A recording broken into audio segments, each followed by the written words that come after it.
3 साल हो चुके थे बेटे को अपना घर छोड़कर विदेश में बसे हुए। इन 3 सालों में बूढ़ी माँ और भी ज़्यादा बूढ़ी हो गई थी। 75 वर्ष की उम्र में सुलोचना देवी की याददाश्त काफ़ी कमज़ोर होती जा रही थी। उन्हें रोज़मर्रा की चीज़ें याद न रहती, लेकिन जो उन्हें हमेशा याद रहता वे था उनका बेटा। दिन हो या रात, एक भी पल ऐसा ना होता जब उन्हें अपने बेटे की याद ना आती। दूसरी तरफ बेटा था जो साल भर में एक आधा बार अपनी माँ को फ़ोन कर लिया करता था और 1-2 मिनट से ज़्यादा बातें भी ना किया करता। फिर भी ये बूढ़ी माँ टकटकी लगाए अपने बेटे का इंतज़ार करती रहती। एक दिन बेटे का विदेश से फ़ोन आया। हेलो, सुन रही हो नवा? अनिल बोल रहा हूँ, तुम्हारा बेटा। कैसी हो माँ? मैं ठीक हूँ बेटा। बहू और मेरा पोता कैसा है? माँ ने पूछा। सब अच्छे हैं माँ। मैं अगले हफ्ते गांव आ रहा हूँ माँ तुम्हें लेने।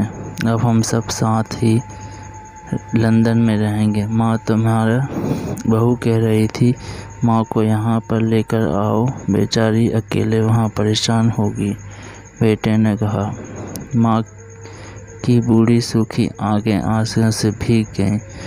उनके कमज़ोर शरीर की नस में भी खुशी की लहर दौड़ गई। बेटे और बहू को अपने प्रति प्रेम देखकर माँ की मन का खुशी से भर आया। बेटे ने आगे कहा, माँ तैयार रहना, मुझे ज़्यादा दिन छुट्टी नहीं मिलेगी। जिससे जितने पैसे लेने हैं उतना लेकर रवाना। तब तक मैं प्रॉपर्टी की डील से बात कर लेता हूँ।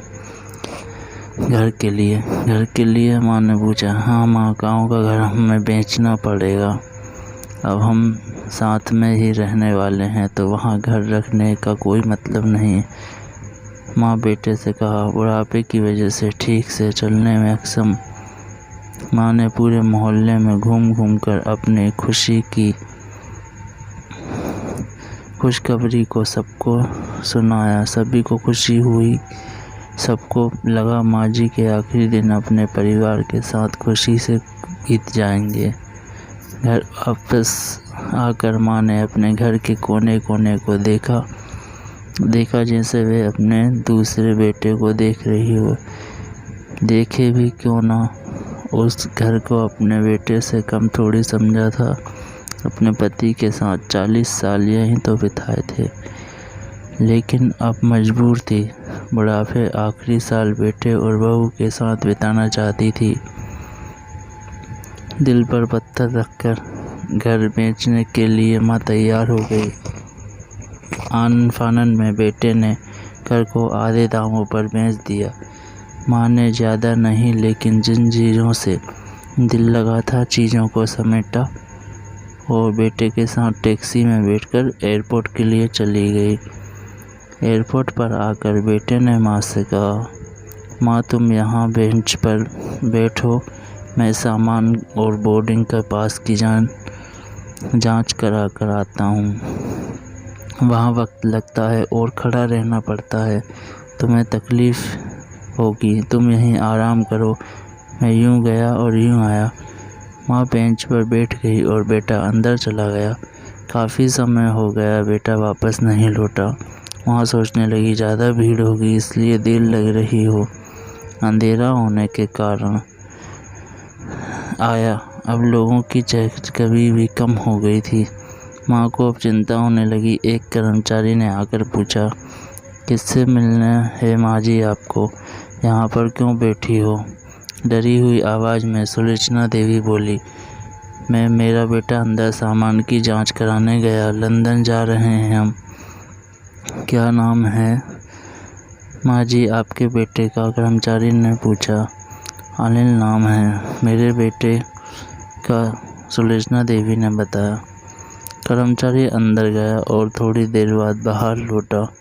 उसने सुलोचना देवी से कहा, माँ जी अंदर लंदन जाने वाली फ़्लाइट तो दोपहर में ही जा चुकी है और आपका बेटा भी उस फ्लाइट में बैठकर लंदन जा चुका है।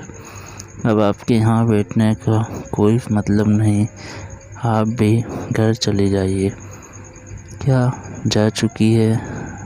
मैं घर जाऊँ घर? माँ की आंखों में आंसुओं का सैलाब उठने लगा। जैसे तैसे माँ घर पहुँची। जो अब उसका नहीं था, बिक चुका था, वो वहीं बरामदे में तुलसी के पास सो गई। घर के नए मालिक ने उसे पर दया आई और एक कमरा किराए से उसको दे दिया। पेंशन के पैसों से खाना और किराए का बंदोबस्त हो जाता। दिन बीतने लगे। कुछ दिनों बाद घर के नए मालिक ने सुलोचना देवी से कहा, माँ जी, आप अपने रिश्तेदारों के यहाँ पर जाकर क्यों नहीं रहती? इस उम्र में आपके लिए वही अच्छा होगा। अच्छा तो होगा, लेकिन अगर मेरा बेटा वापस आया तो उसका ख्याल कौन रखेगा? मेरा बेटा बहुत भोला है, उसे अपना ख्याल रख। मैं कहीं नहीं जाऊँगी।